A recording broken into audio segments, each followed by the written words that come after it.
ने वो घरों निकल गया है। तो सोना रब लै गया तराए हो गए ने 15 साल 14 साल चढ़िया है। मेरा नाम शीरा बीबी है। पुत्र 28 साल हो गए। एक पुत्र हो गया 11वां साल चढ़िया जे। एक पुत्र हो गया 3 हो गए ने।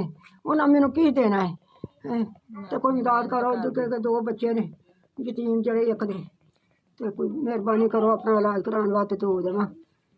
मेरिया लत्तां नूं ना बीमारी जैसी लग गई आ होने लगी हो गए साल ही हो गए 6 महीने हो गए बीमारी जी मैं बीमार हो गई जी। मैं ना बेवा वां मेरे बच्चे बंदा मेरा 8 साल हो गया फौत होए ने। 2 मेरे बच्चे आ एक बच्ची भी विआह ली आ ते बेटा भी विआह लिया। ਉਹ ਆਪਣੇ ਘਰ ਆ ਬੱਚੇ ਲੈ ਕੇ ਅਲੱਗ ਹੋ ਗਿਆ। ਮੈਂ ਮਿਹਨਤ ਮਜ਼ਦੂਰੀ ਕਰਦੀ ਆ ਤੇ ਆਪਣਾ ਵਕਤ ਪਾਸ ਕਰੀਦਾ ਹੈ ਤੇ ਤੁਹਾਡੀ ਮਿਹਰਬਾਨੀ ਨਹੀਂ ਭੈਣ ਕੋਲ ਰਹਿੰਦੀ ਆ। ਉਹਦਾ ਬੰਦਾ ਮਾੜਾ ਏ ਉਹ ਰੋਟੀ ਮੈਨੂੰ ਦਿੰਦੀ ਆ ਮੈਂ ਵੀ ਖਾ ਲੈਂਦੀ ਆ। ਲੀ ਮੱਠੀ ਰਹਿੰਦੀ ਆ ਬਿਮਾਰ ਰਹਿੰਦੀ ਆ ਤੇ ਮੈਨੂੰ ਆਪਣਾ ਇਲਾਜ ਲੂਜ ਥੋੜ੍ਹਾ ਬਹੁਤਾ ਕਰ ਲਈਦਾ ਹੈ ਜਿਹੜਾ ਕੁਛ ਹੋਵੇ ਆਪਣਾ ਇਲਾਜ ਕਰੀ। ਸਲਾਮ ਅਲੈਕਮ ਜੀ। ਪੁੱਤ ਸਾਨੂੰ 5000 ਰੁਪਈਆ ਮਿਲਿਆ ਵਾ। ਅੱਲਾ ਤੈਨੂੰ ਤੰਦਰੁਸਤੀ ਦੇਵੇ ਅੱਲਾ ਬਹੁਤਾ ਦੇਵੇ ਤੈਨੂੰ ਅੱਲਾ ਧਰੇੜ ਤਰੱਕੀਆਂ ਦੇਵੇ। ਸਾਨੂੰ 2 ਆਸ ਗੁਆਂਢ ਦੀਆਂ 2 ਬੀਬੀਆਂ ਵਾ ਸਾਨੂੰ 5000 ਰੁਪਈਆ ਇਹਨਾਂ ਨੇ ਦਿੱਤਾ ਹੈ। ਅੱਲਾ ਮੀਆਂ ਤੈਨੂੰ ਤੰਦਰੁਸਤੀ ਦੇਵੇ।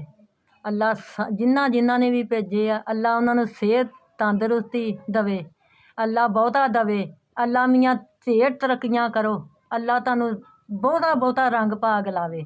ਅੱਲਾ ਮੀਆਂ ਤੁਹਾਨੂੰ ਇੰਨਾ ਕੁ ਦੇਵੇ ਤੁਸੀਂ ਥੋੜ੍ਹਕੇ ਹੀ ਨਾ ਪਵੋ। ਜਿੰਨਿਆਂ ਨੇ ਵੀ ਸਾਨੂੰ ਅਵਤਾਰ ਦਿੱਤੀ ਆ 5000 ਰੁਪਈਆ ਮਿਲਿਆ ਵਾ। ਅੱਲਾ ਮੀਆਂ ਜਿਨ੍ਹਾਂ ਨੂੰ ਵੀ ਦਿੱਤੀ ਚੋਖਾ ਦੇਵੇ। ਬੱਚੇ ਦੀ ਖੈਰ ਮਾਲ ਡੰਗਰ ਦੀ ਖੈਰ ਹਰ ਇੱਕ ਦੀ ਤੰਦਰੁਸਤੀ ਤੁਹਾਡੀ ਤੁਸੀਂ ਮਾੜਿਆਂ ਨੂੰ ਤਾਵਨ ਕਰਦੇ ਹੋ। ਅੱਲਾ ਤੁਹਾਨੂੰ ਚੋਖਾ ਦੇਵੇ। ਪੰਜ ਤਨ ਪਾਕ ਤੁਹਾਡੀ ਬਰਕਤ ਮੌਲਾ ਹੁਸੈਨ ਪਾਏ ਅੱਲਾ ਚੋਖਾ ਦੇਵੇ। ਨਾਲਿਆਂ ਦੇ ਬੱਚੇ ਜਿਉਣ ਉਹਨਾਂ ਦੇ ਮਾਲ ਡੰਗਰ ਦੀ ਵੀ ਖੈਰ ਜੀਆਂ ਦੀ ਵੀ ਖੈਰ ਜੋ ਭਲਾਈ ਬਰਕਤ ਪਾਏ ਅੱਲਾ ਚੋਖਾ ਦੇਵੇ।